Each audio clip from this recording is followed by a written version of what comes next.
Come closer, settle in and let your mind drift away from the world you know. We are about to embark on a journey, not across oceans or mountains, but through time itself. We will travel back to an age so distant that the very stars in the night sky were strangers. An age shrouded in the mists of deep history, long before the written word, long before the first cities rose from the earth. This is not a tale of kings or empires, but a story far more fundamental. It is the story of us, of the very first sparks of what it means to be human and the saga of our survival.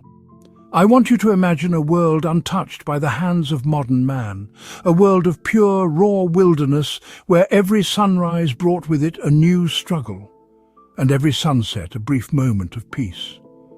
The air was cleaner, the rivers ran wilder, and the silence of the night was broken only by the calls of unseen creatures. This was the stage upon which our ancestors played their part. They were not yet masters of this world. They were a fragile species, few in number, armed with little more than their wits and a growing sense of togetherness. This is their story, a forgotten chapter in our shared human epic. Let us travel back 800,000 years. The number itself is almost too vast to comprehend, a chasm of time that separates us from them. Yet across this immense gulf, a thread connects us. It is the unbroken line of our ancestry, a legacy of resilience forged in the crucible of this ancient world. To understand who we are today, we must first understand the world that shaped them. We must walk in their footsteps, feel the gnawing hunger in their bellies, and see the world through their eyes, full of both wonder and constant, ever-present danger. So, quiet your thoughts. Listen only to the sound of my voice as we peel back the layers of millennia. We are going back to the beginning to witness the untold story of human survival. A story of hardship, of discovery, and of the unyielding will to live that is etched into our very bones. This is the legend of our earliest family, and it is a story that belongs to all of us. It is waiting to be told once more, just as it was passed down around ancient fires long, long ago. Picture the Earth as it was then. It was a planet of dramatic extremes, a place of breathtaking beauty and unforgiving harshness. Vast sweeping plains stretched to the horizon, covered in grasses that swayed like a golden ocean in the wind. These were the hunting grounds of immense beasts, creatures that have long since vanished from our world. Giant deer with antlers as wide as a man is tall roamed these lands. Herds of wild horses thundered across the steppes, their hooves shaking the very ground. This was the world our ancestors were born into, a world they had to learn to navigate. Immense forests, dark and deep, covered much of the land. The trees were ancient giants, their branches forming a dense canopy that blocked out the sun, creating a world of shadow and mystery below. Within these woods, life teemed in every corner. Strange birds with vibrant plumage flitted between the leaves, their calls echoing through the stillness. But these forests were also places of peril. Hidden in the undergrowth, predators waited patiently. Saber-toothed cats with fangs like daggers stalked the forest floor. Giant bears, larger than any you could imagine today, slumbered in caves, their presence a constant threat. Mighty rivers carved their way through the landscape, their waters flowing clear and cold. These were the lifelines of the ancient world, providing water for all living things and shaping the very earth they flowed through. The rivers were a source of life, a place to find water and perhaps fish, but they were also barriers. Crossing them was a dangerous undertaking, for their currents were strong and unknown creatures lurked beneath the surface. Every drink of water was a moment of vulnerability, a risk that had to be taken. And the weather, it was a force of nature that commanded respect and fear. The seasons were more severe, the winters colder, with ice sheets covering vast parts of the globe. Storms would gather with terrifying speed, unleashing torrential rain and violent winds that could flatten anything in their path. There was no shelter but what could be found or made, no escape from the biting cold or the searing heat.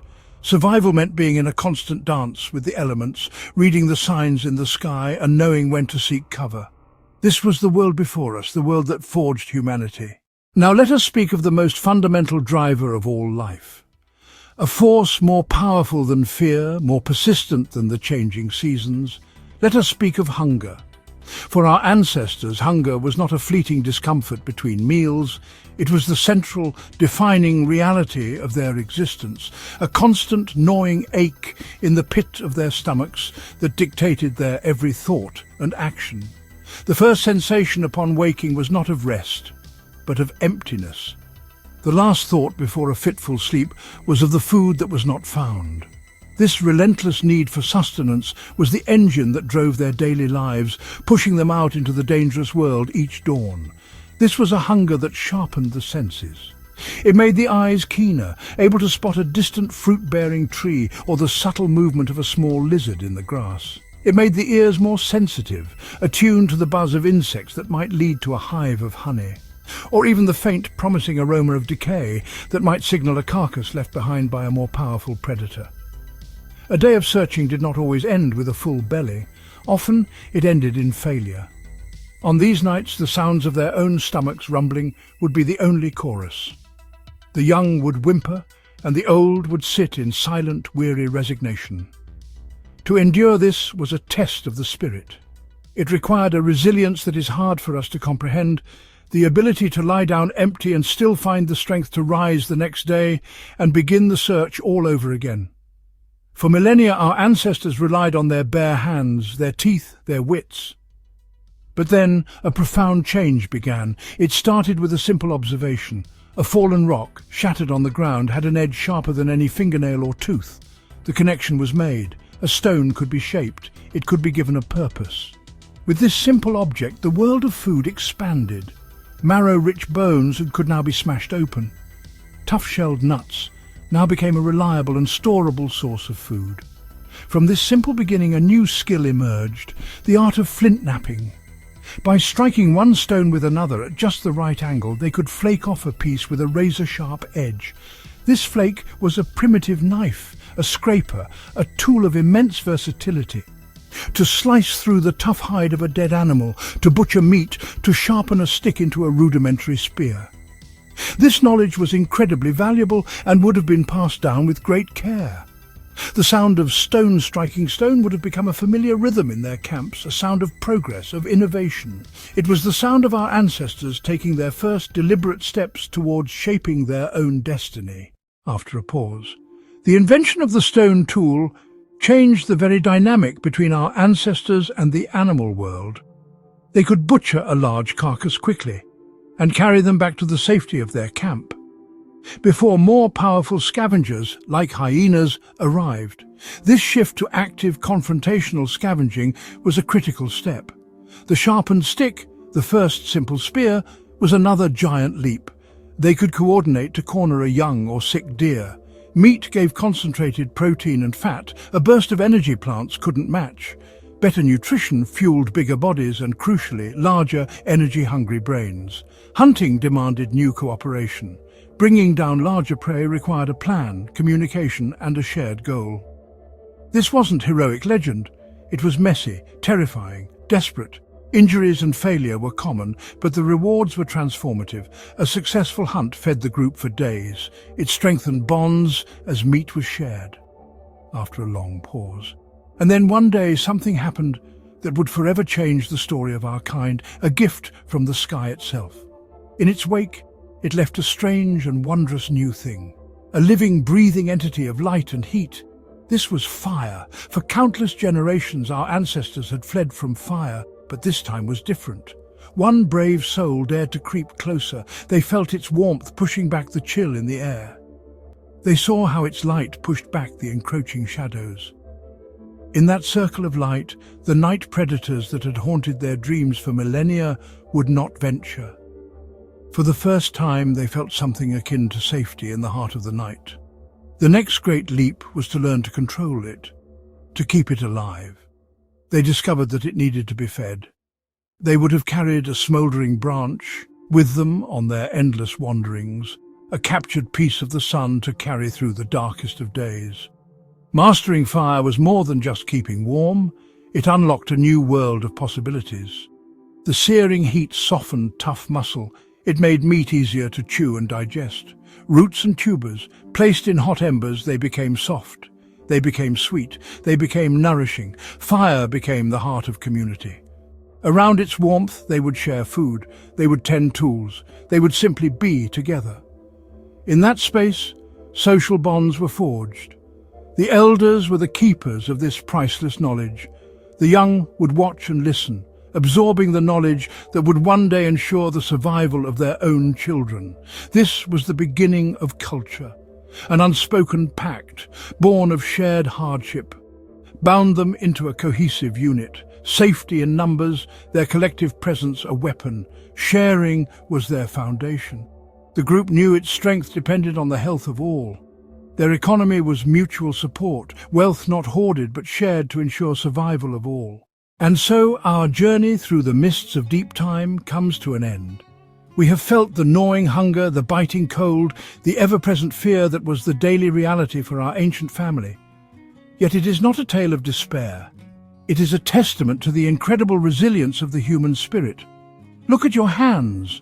In their shape, you can see the echo of the hands that first grasped a stone with purpose. In your ability to work with others, to form communities and to share knowledge, you carry the legacy of those first clans huddled around a fire. The struggles of 800,000 years ago are not confined to the distant past.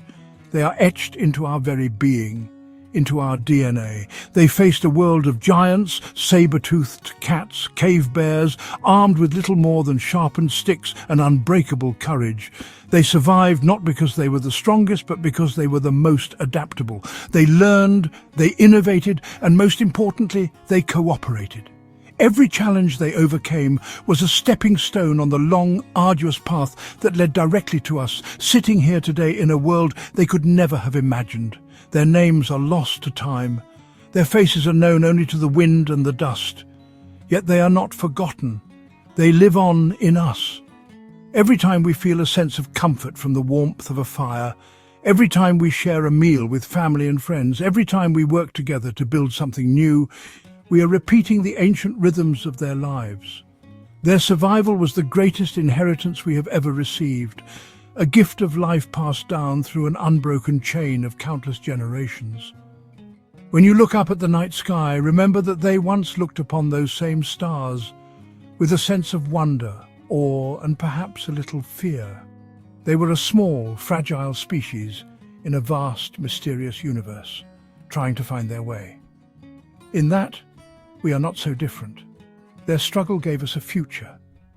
It is our duty to be worthy of it.